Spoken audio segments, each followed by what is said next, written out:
Welcome to another short video tutorial. In this video, I'm gonna show you how to trim video clips. Let's get started. First, you need to move the red mark to a specific frame you want to cut. On Media Preview functions, select the button marked in. Now you can see blue line on selected time frame. Now select forward button. Add mark out to end of time frame you want to cut.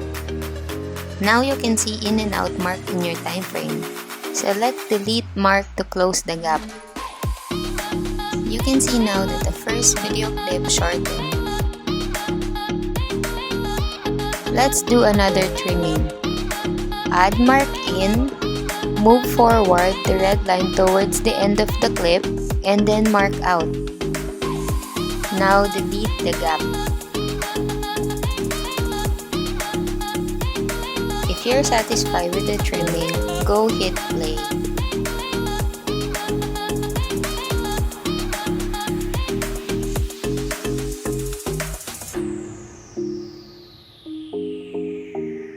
This is the end of the video. I hope you like it and don't forget to subscribe.